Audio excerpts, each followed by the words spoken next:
Hello students, आज हम 6th class की इंग्लिश ग्रामर का चैप्टर नंबर 2 आर्टिकल्स स्टार्ट करने वाले हैं। इस वाले चैप्टर में हम ए, एन और द के बारे में स्टडी करेंगे। ए, एन और द ये तीनों ही आर्टिकल्स हैं।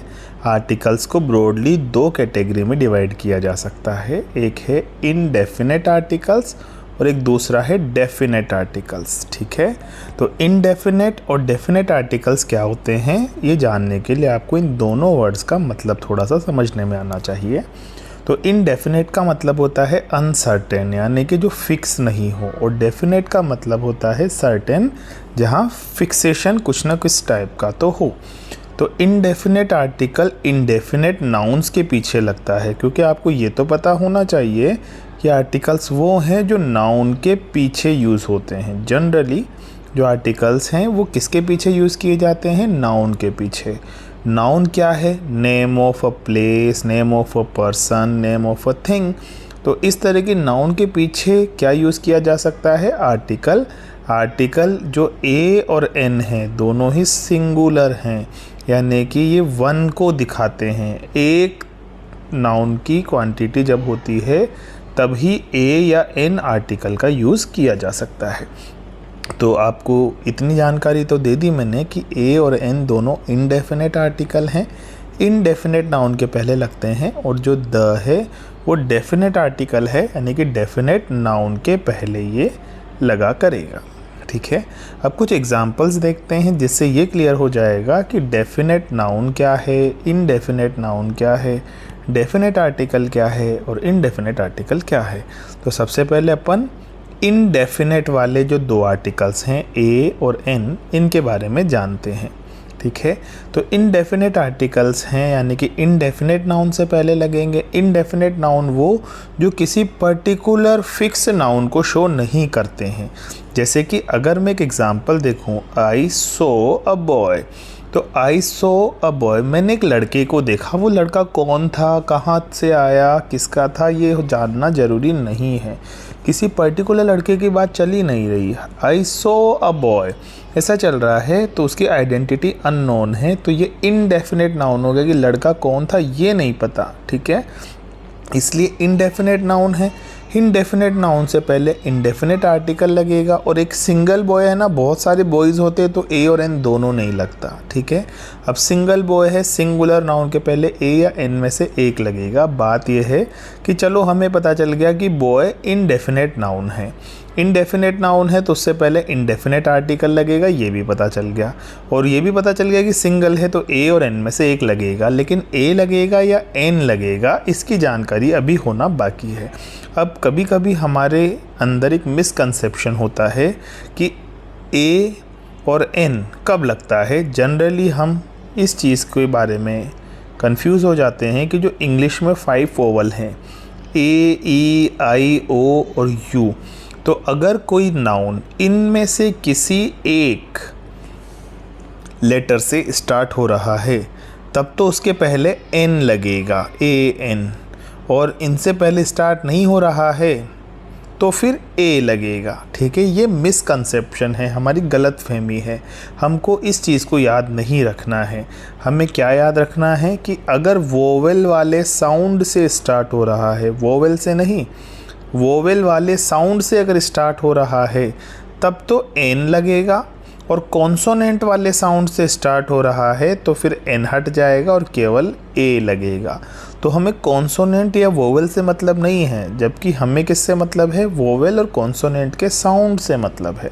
ठीक है, तो जैसे आई सो अ बॉय, बॉय में बी से स्टार्ट हो रहा है, ब से। ठीक है, तो ब से स्टार्ट हो रहा है तो फिर क्या लगेगा? यहाँ पे ए लगेगा। You met a girl, girl में जी, ग से स्टार्ट हो रहा है, ग से। ठीक है, तो ग से स्टार्ट हो रहा है तो फिर यहाँ पे क्या लगेगा? फिर से ए लगेगा। ठीक है, अब डेफिनेट आर्टिकल के बारे में थोड़ी देर बाद जानकारी लेंगे, इनको पहले ए और एन को ही क्लियर कर लेते हैं। तो जैसे this is a cup, cup क से स्टार्ट हो रहा है, कॉन्सोनेंट वाला साउंड है तो ए लगेगा। हॉर्स, हॉर्स ह से स्टार्ट हो रहा है तो ए लगेगा, फिर से कॉन्सोनेंट वाला साउंड है। इट इज़ अ बुक, ब वाला है। ठीक है, तो ब वाला साउंड जब आएगा तब भी ए आएगा, क्योंकि ये तीनों ही कॉन्सोनेंट वाले साउंड हैं। अगर अगला देखा जाए, he is a university student, तो नॉर्मली अगर हमें ये कॉन्सोनेंट साउंड वाला कॉन्सेप्ट पता नहीं हो और हम नॉर्मल वोवेल और कॉन्सोनेंट वाले कॉन्सेप्ट पे जाएं, तो हमें ऐसे लगेगा कि यूनिवर्सिटी तो यू से स्टार्ट हो रहा है, जो कि एक वोवेल है, और वोवेल के हिसाब से तो इस यूनिवर्सिटी से पहले एन आना चाहिए, लेकिन ऐसा नहीं होता, ये रॉन्ग है। सही क्या है कि यूनिवर्सिटी में जो य वाला साउंड आएगा, यूनिवर्सिटी में यू वाला साउंड आएगा ना, और जो यू वाला साउंड है वो वास्तव में कॉन्सोनेंट वाला साउंड है, और कॉन्सोनेंट वाला साउंड के साथ क्या आएगा, ए आएगा। तो जब भी कॉन्सोनेंट वाला साउंड होगा नाउन में, तो उससे पहले जो आर्टिकल लगेगा वो लगेगा ए, और जब भी वोवल वाला साउंड होगा तब आर्टिकल एन का यूज़ किया जाएगा। ठीक है, तो this is a university student, ए इसलिए आया है क्योंकि यूनिवर्सिटी में यू वाला साउंड आ रहा है। Same it is a useful book, फिर से यू वाला साउंड आ रहा है। इसी तरह से अगला है, he is a European, European में भी यू वाला आ रहा है, तो कॉन्सोनेंट वाला साउंड आएगा तो ए लगेगा। ठीक है, अगर वोवेल वाला साउंड आएगा तब लगेगा एन, जैसे ही इट इज़ एन एप्पल, ए। ठीक है, तो ए वोवेल वाला आ गया। ही बाइज एन ऑरेंज, ओ, ये भी वोवेल वाला साउंड आ गया। शी हैज़ एन अम्ब्रेला, ये भी वोवेल वाला साउंड आ गया। He will take an hour, HOUR, कभी कभी कुछ बच्चों को मिसकंसेप्शन होता है कि HOUR तो हा से स्टार्ट होता है, लेकिन नहीं, इसका प्रोनाउंसिएशन आ से आता है। He will take an hour. ठीक है, तो क्योंकि ये आ से स्टार्ट हो रहा है तो इसका जो साउंड है वो वोवेल वाला आ रहा है, और जब भी वोवेल वाला साउंड आता है तो पहले कौन सा आर्टिकल लगेगा, एन आर्टिकल लगेगा। इसी तरह शी इज़ एन MA, दूर से देखने पे तो लगता है कि एम तो एक कॉन्सोनेंट है, कॉन्सोनेंट से पहले तो ए आना चाहिए, लेकिन ये कॉन्सोनेंट तो है पर इसका साउंड जो है वो वोवेल वाला है, क्योंकि एम को ऐसे बोलेंगे हम, एम ए। ठीक है, MA। इसी तरह MLA, इसी तरह से MP, he is an MP, she is an MLA, she is MA। ठीक है, तो इस तरह से जब भी अपन वोवल वाला साउंड रखेंगे नाउन में, तो फिर हमारा जो आर्टिकल है वो एन लगेगा। ठीक है, तो जब इनडेफिनेट नाउन हो तो ए या एन लगता है, कब एन लगता है और कब ए लगता है ये भी मैंने आपको समझाने की कोशिश की है। अब हम आगे देखते हैं कि जो द आर्टिकल है उसका यूज़ कब होगा। तो इतना तो मैंने आपको बता दिया कि द आर्टिकल डेफिनेट आर्टिकल है, डेफिनेट नाउन के पहले ही ये यूज़ होता है। तो डेफिनेट नाउन कौन कौन सी होती है वो अगले वाले सेक्शन में, यानी कि इस वाले सेक्शन में अब हम देखना स्टार्ट करते हैं।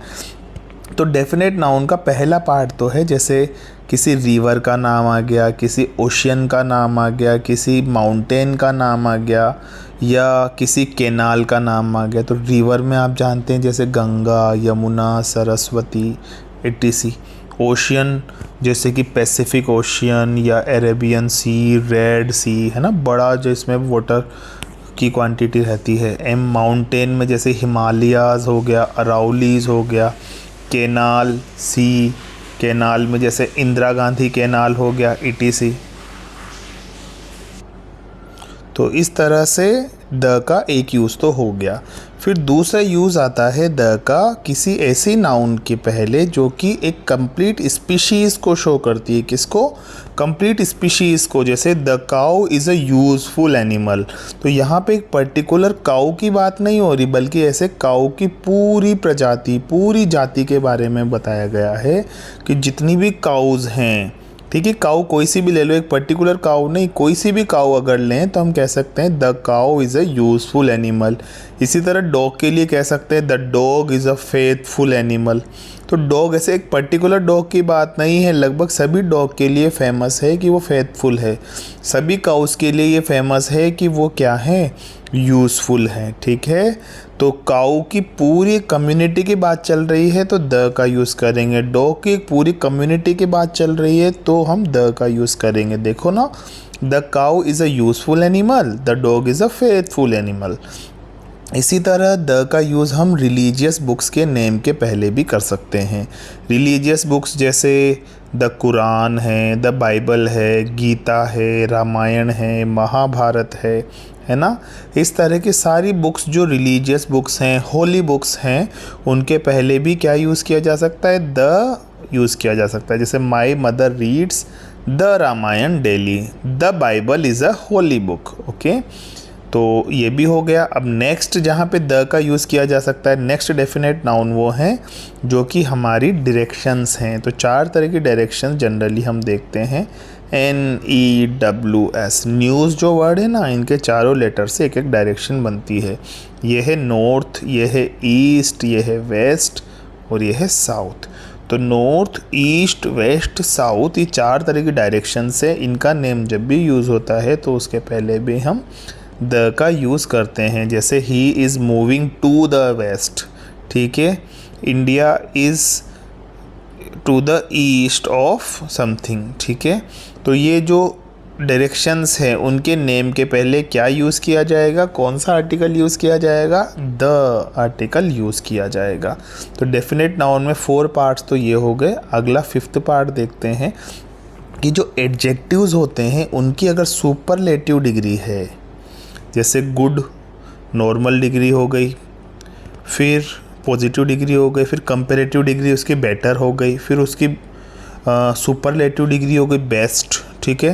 तो जब भी किसी एडजेक्टिव की सुपरलेटिव डिग्री की बात की जाए तो उससे पहले जो चीज़ लगेगी, जो आर्टिकल लगेगा, वो भी द होगा। जैसे this is the best book, ये सबसे अच्छी बुक है, ठीक है। तो गुड होता है अच्छा, बेटर होता है और अच्छा, बेस्ट होता है सबसे अच्छा। तो जो बेस्ट वाला यानी कि सुपरलेटिव डिग्री की जब बात आती है तो उसके पहले हम द लिखेंगे। जैसे large, larger, largest, tall, taller, tallest, ठीक है। तो जब भी किसी एडजेक्टिव नाउन की सुपरलेटिव डिग्री आ रही है तब हम क्या यूज़ करेंगे, द यूज़ करेंगे। ओके, तो ये ई में 2 ऑप्शन दे रखे हैं, 2 एग्जाम्पल दे रखे हैं। It is the best book, Mohan is the tallest boy, ठीक है।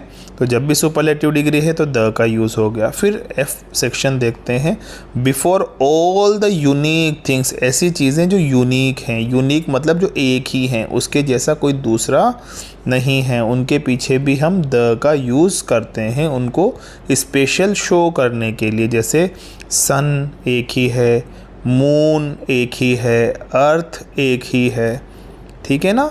तो सन, मून, अर्थ या ताजमहल वो एक ही है ना।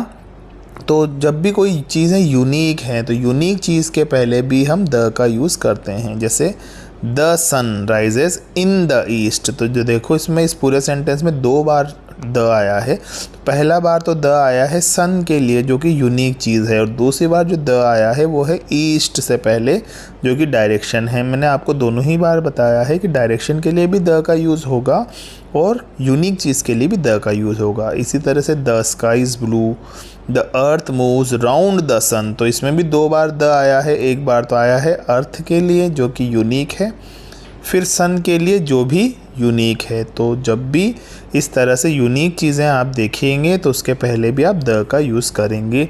फिर नेक्स्ट पार्ट है कि द का यूज़ किसी न्यूज़पेपर के नाम के पहले, फेमस बिल्डिंग के नाम के पहले, या किसके नाम के पहले, एरोप्लेन वगैरह के, शिप्स के, ट्रेन्स के।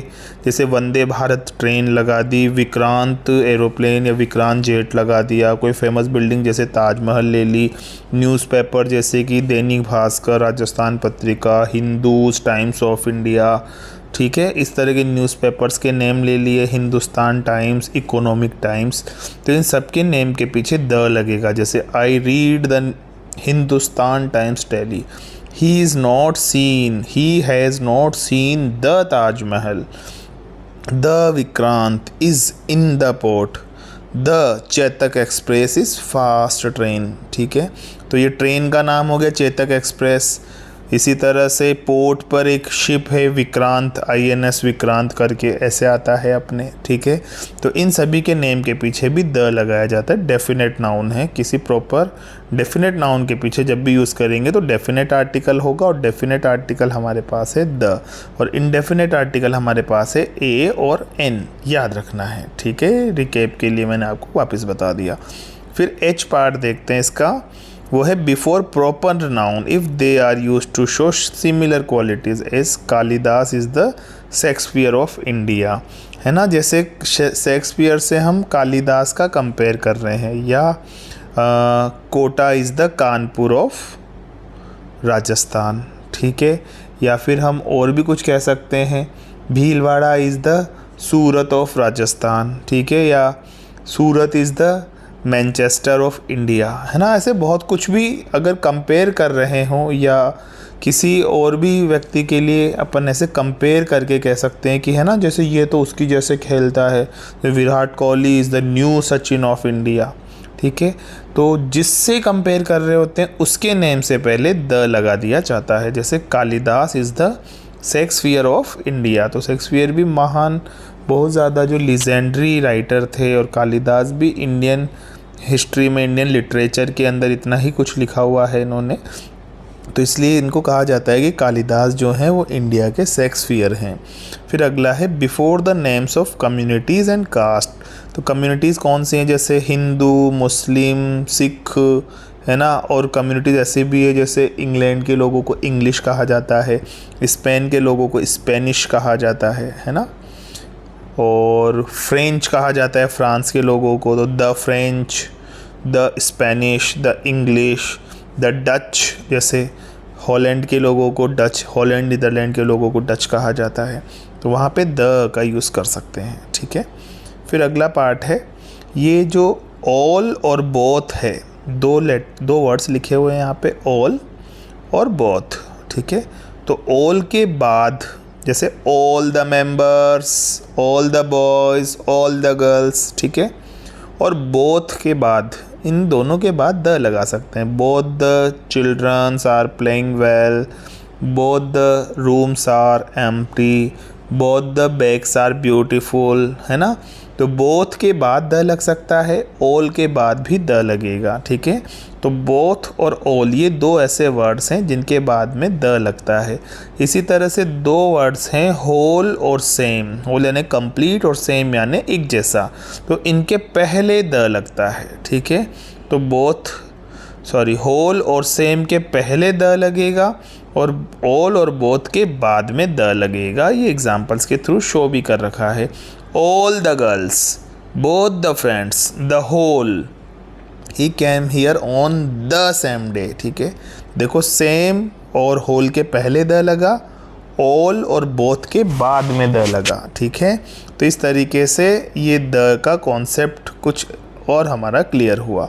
अब एक और पॉइंट है, ये भी बहुत इम्पोर्टेंट है, कि अगर हम एक कंप्लीट सेंटेंस दो पार्ट्स में बना रहे हैं, जिसमें पहले पार्ट में किसी इनडेफिनेट नाउन की बात की गई है, और उसी के बारे में सेकंड पार्ट में बात कर रहे हैं, तो जब पहले पार्ट में हमने किसी पर्टिकुलर इनडेफिनेट नाउन की बात की, तो सेकंड पार्ट तक आते आते वो डेफिनेट हो गया। तो पहले तो नॉर्मल इनडेफिनेट आर्टिकल लगेगा, यानी कि ए या एन, लेकिन सेकंड पार्ट में हम उस पर डेफिनेट आर्टिकल द का यूज़ कर सकते हैं। जैसे एक एग्जांपल दे रखा है, आई सो अ लॉयन, मैंने एक लॉयन को देखा, ठीक है। यहाँ तक तो लॉयन नॉर्मल लॉयन है, ठीक है, कोई पर्टिकुलर लॉयन नहीं है। लेकिन अगर इसको कम्प्लीटली ऐसे बनाया जाए, I saw a lion, the lion was sleeping under a tree, मैंने एक लॉयन को देखा, वो जो लॉयन था वो ट्री के नीचे सो रहा था, ठीक है। तो सेकंड पार्ट में ये जो लॉयन है वो इसी के लिए डेफिनेट नाउन बन गया। पहले इनडेफिनेट नाउन था तो इनडेफिनेट आर्टिकल ए लगा दिया, लेकिन सेकंड पार्ट तक आते आते ये जो लॉयन है अब कैसा बन गया, डेफिनेट नाउन बन गया, क्योंकि हमको पता चल गया कि इसी लॉयन की बात कर रहे हैं जिसको हमने देखा। मैंने एक लॉयन को देखा और वो जो लॉयन था वो ट्री के नीचे सो रहा था, ठीक है ना। तो इस जगह पे आ जाएगा द। देखो एक्सप्लेनेशन भी दिया हुआ है, in the first sentence I saw a lion But in the second sentence, the same lion was sleeping under a tree.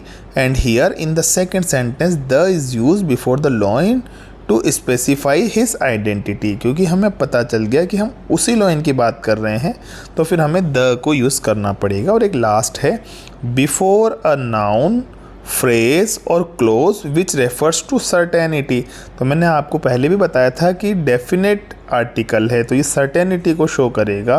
The girl in the blue skirt is my sister, है ना. तो blue skirt वाली girl certainty को बता रही है कि जो लड़की ब्लू स्कर्ट में वो मेरी सिस्टर है. ठीक है, इंडिकेट करते हुए हम बताते हैं ना कि भाई मेरी सिस्टर कौन है, आपकी सिस्टर कौन है. तो हम जवाब में कह सकते हैं कि वो लड़की दिख रही है ना जो ब्लू स्कर्ट में है, वो गर्ल है, यानी कि एक सर्टेनिटी को शो कर रही है. तो सर्टेनिटी से पहले हमारा आ जाएगा द.